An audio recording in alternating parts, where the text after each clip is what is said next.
Count money, man. Stack riches. Try and told him I'm a beast bud. Good morning and welcome back to another episode of the GRINDcast. Get ready. It's a new day and we're going to talk about winners are made more than they're born. Winners are made more than they're born. Of course, depending on what you're talking about, a sport, life, business, whatever it is, you may think, somebody has a little bit more size and speed. How could you say that person isn't born? Well, there's going to be a lot of people with size and speed. There's going to end up being a little bit more to it, but over the long haul of life, because to me, winners, there's like, you can win an event or you could be a winner in all things, like just a winner as a person, winner of life, because it's not about just what you do. It's about who you are and it's about who you become on the journey.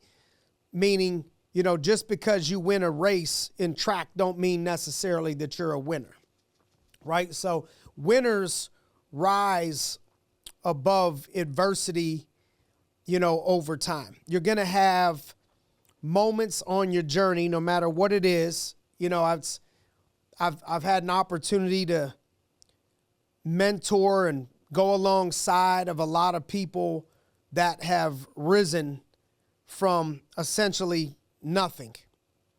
And when I've had an opportunity to watch them and play a role in their life, all of them had at least one thing in common. There's more than one, but all of them had at least one thing in common, which is that they overcame adversity. There's just going to be opportunities for you in life to overcome adversity, and you're going to have those moments where that adversity is either going to take you to the next level or it's going to cause you to crumble. But the winners, they don't back down. They don't let those moments cause them to crumble. They learn from them and they rise. They learn from them and they elevate. I think another one is, there's a lot of, I think having a vision is huge. Being a dreamer is huge. Some people lack that piece, is they don't have a big enough vision. They don't dream enough. They don't see enough. They just kind of go throughout the day without looking at a big picture. But I think once you get the vision piece down, once you become a dreamer of like, man, what could this be? How big could this become? How far could I go? Then it comes down to, you got to be a doer. There's a difference between dreamers and doers.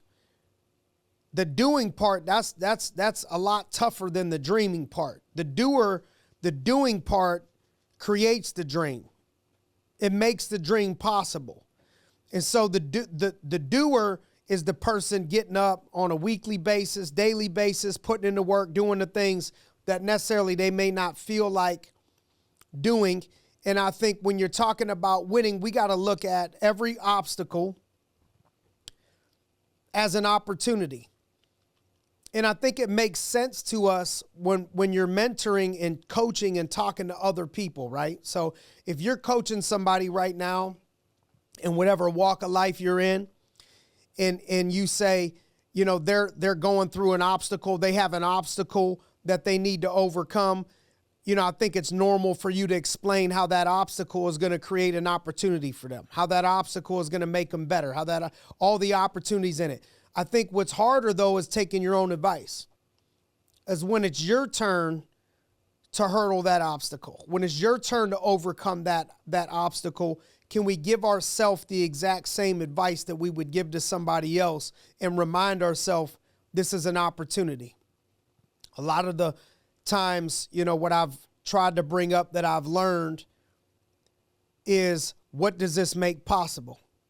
Every obstacle is an opportunity. What is your opportunity? What is this making possible right now? So whatever the obstacle is you're going through right now, think about all the ways that it could be making something possible for you, making you better. What are the ways?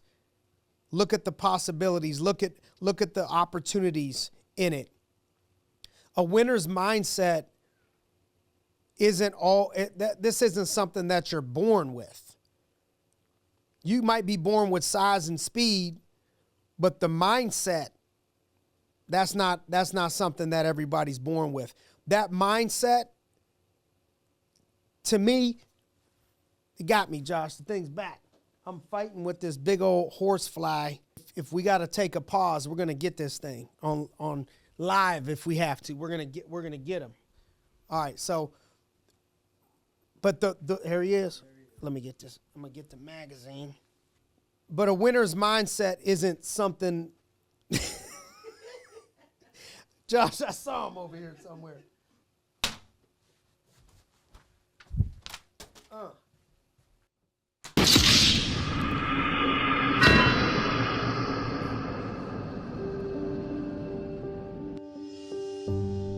Could have just snuck out, but he wanted to come back for more.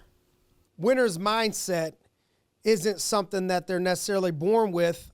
You know, to me, is forged in struggle, right? So you could be born with size, you could be born with speed,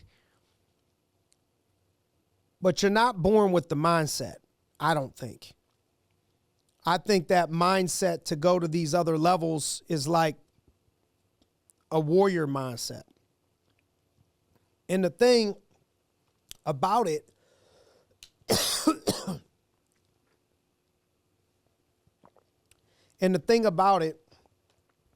is that sometimes when you hear warrior mindset, you're thinking of like some big muscular dude maybe. But I know some 5 foot tall, 120-pound women that got a warrior mindset. It ain't about the muscles in your body. It ain't even really about the physical attributes as much as it is your mental. And so to me, that mental muscle is forged in struggle, just like building muscle in your body, right? You want to build your legs up, your quads up, your arms up, what up? You got to put them through struggle. You got to get that couple last reps when you think you can't get no more. You need a little bit of assistance with it. And then you got to build yourself back up. You got to put some protein in it. You got to put some carbs in it. You got to put some healthy fats in it. You got to nourish your body after you break it down. So in the struggle, right after you struggle, you pour the right things into your mind and then you build yourself back up. To me, that's how you build a winning mindset, right? None of us want to struggle. None of us want to have horrible, major obstacles, adversity in our life, but that's what is going to forge you. That's what's going to take you to the next level. That's what develops that mindset. And then if you want to be a winner, you need relentless work ethic. Like there's levels to this. There's people out there that think that they work hard, right? There ain't a ton of people that don't think they work hard. But there's levels to this. And you got to understand that like your definition of working hard and a real champion's definition of working hard is two different things. Go study the greats. Go study Tiger Woods, how much work he put in, how many hours he put in, how many reps he put in. Go study the late Kobe Bryant.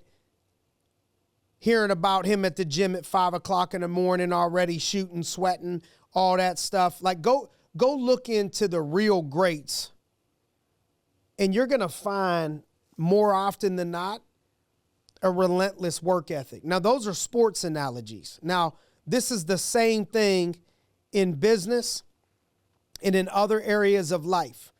Show me the baddest attorney. It's going to be a relentless work ethic, and that work ethic most people would think is crazy. That's what gets you to the 1%.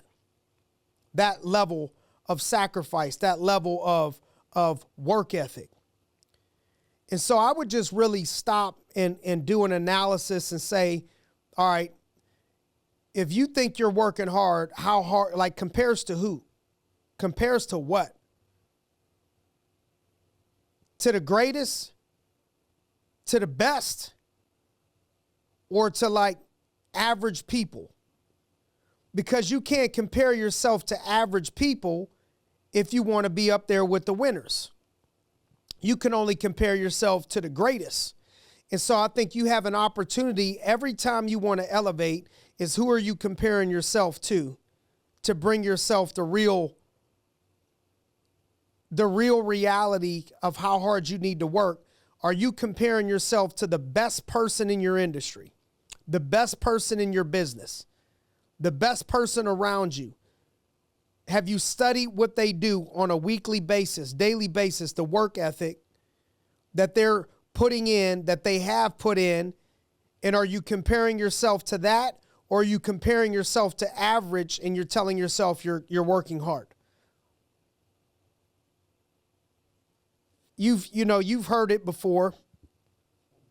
Success is a journey, not a destination, right? So we got to continuously push yourself forward.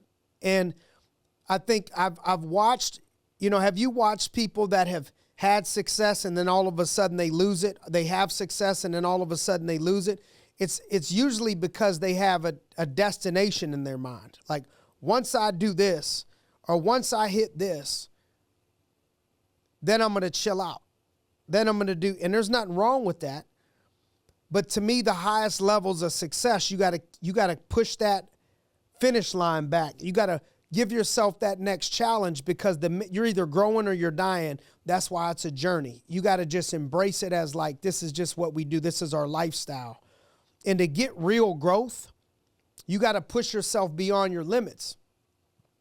Again, I'm going to go back to the working out analogy of like, when somebody's trying to get faster, oftentimes you'll see somebody pulling them back with like bands, rubber bands, to push them beyond their limits. And then you take that off and things get a little bit faster. The growth in your body and the growth in your life is by pushing yourself beyond your current limit. Then you get growth, then your limit pushes a little bit further, then that becomes the limit, and you got to try to push yourself beyond that limit a little bit, and then you're going to grow and you're going to adapt and you're going to get used to it. And then all of a sudden, the more you push those limits, the more you look like, if you keep doing it, you're going to turn around one day and say, man, my warm up is what used to be my limit in life, in the weight room, in whatever it is. It's by pushing your limits. Now, winners trust their vision even when other people around them don't. And other people around them doubt. Because when you're pushing to do something great, you're going to have a bunch of people around you hating on you, a bunch of people talking about you, a bunch of people saying, why are you wasting your time with that? That's never going to work. Because if you have a big vision, it's usually something that is like, man, this is 1% of people do this. 5% of people do this. That's a big vision, right? Because the smaller the vision, the more people that accomplish it.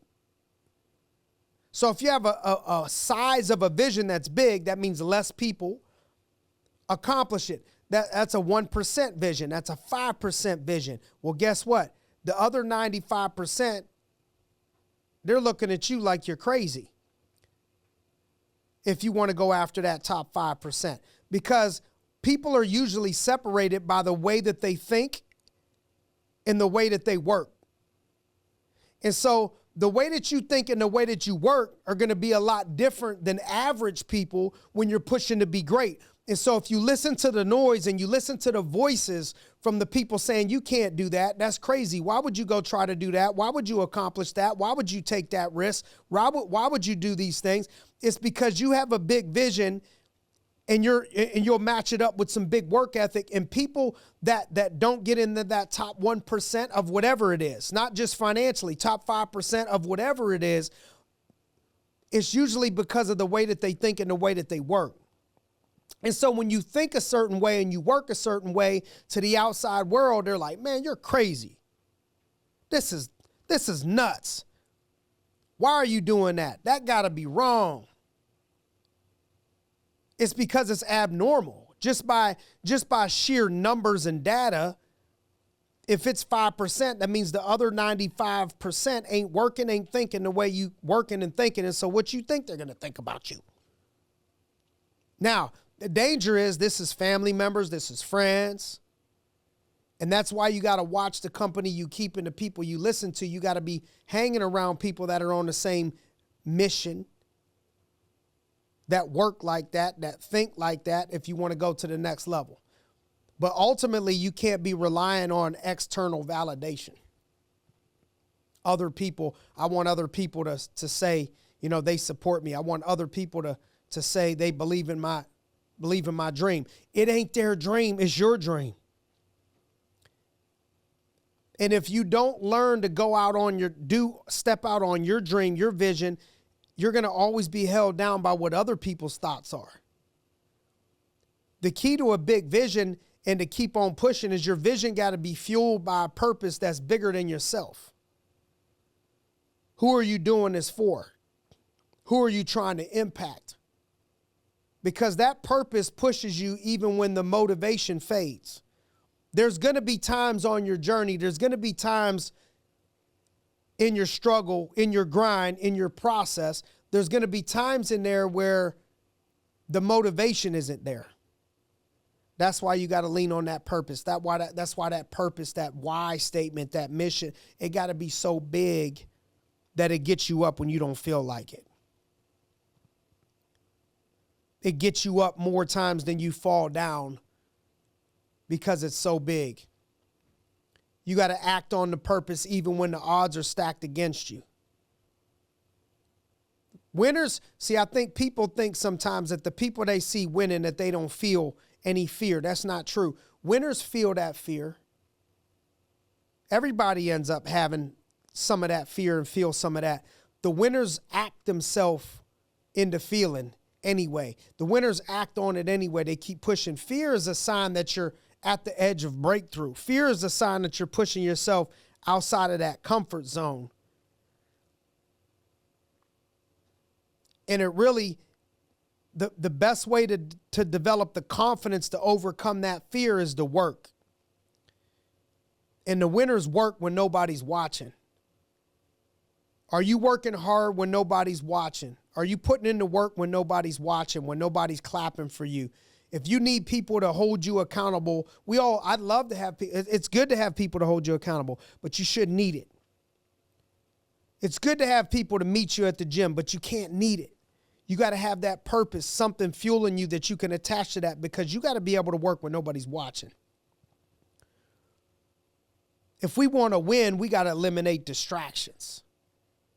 What things are you distracted by right now? Are you overly distracted by anything? By some extracurricular activity, by video games or whatever it is. Not to say you can't do some of those things, but just do an assessment. Are you overly, are you distracted by that? Are you distracted by who you're dating? Are you distracted by the dating process? Or are you locked in? Or are you focused? And this is where it goes back to, like, do you want to be mediocre or do you want to be great? Because greatness isn't fair. Winning isn't fair. Meaning, man, I just want to be normal. Why can't I, date like everybody else, or, whatever it is, like everybody else. If you want to be like everybody else, and you're going to get what everybody else gets, but that 1%, that top of the mountain, that top of the food chain, it ain't fun to get there sometimes. That's what separates everybody, is your ability to sacrifice, your ability to focus, your ability to give up things that nobody else would want to give up. Because the enemy of some of that stuff is good. The enemy of great is being good. You can't let good be good enough, but you still got to stay grounded and be grateful for where it is that you're currently at. That's the balance. right? You could get overly to the point where it's like, man, I'm grateful that I'm so grateful. I'm just content. Like, I don't want to progress, and that's fine. But you're going to get what you get out of that. And so, and then there's a different level of like, man, I'm so grateful, truly, genuinely grateful, but I want to go to the next level. And make sure you're spending enough time acknowledging all the things you're grateful for. Like, what are you grateful for? Have you had an opportunity anytime recently in the last week to count your blessings? I had a friend tell me before they heard, and they said, what if you woke up tomorrow only with the things that you thank God for today? And regardless of your religious beliefs, just like, what if you woke up tomorrow only with the things that you were grateful for today? What if you woke up next week with only the things that you were grateful for the week prior? And so have you looked at all the things in your life that you're grateful for? And as we close out on this winning, mindset, I think that spirit of gratitude also brings with it a spirit of humility, not to be confused with the spirit of weakness or passiveness. But I think you could really start to tap into new levels of strength in life when you learn that you could be humble and strong at the same time. That you could be humble as a person and have humility and also have a big enough ego when it's needed to go out there and be great, and the balance of the two. But I think that some of the foundational things to humility is it's coupled with gratitude. And as we close out, I just want to let's be thankful for the process, because I think winners embrace the process, not just the outcome. Right? If you want the greatest outcome, you got to have the greatest process. And the process is where we start to separate ourselves from everybody else, because it gets messy in those moments. It gets messy in the moment. Don't let the messy moment stop you from your dream in the process, because it's not fun in that moment, in that season, in that block of life, in that year, in that 6-month period, in that quarter, in that 3-year period. Be thankful for the process. Start to have faith in, if you're putting in the ultimate work, if you're putting in the max capacity of the way that you could work, and you're working on yourself, you're working on your mind, you're working on your soul, you're working on your craft, you're putting the work in, then you got to trust the process and control the things that you can control. Even when it doesn't work out in your favor temporarily, you got to believe that there's a bigger reason for that. All you can do is control what you can do. All you could do is all you can do. But let's just go out there and do all that we could do, because that's what winners do.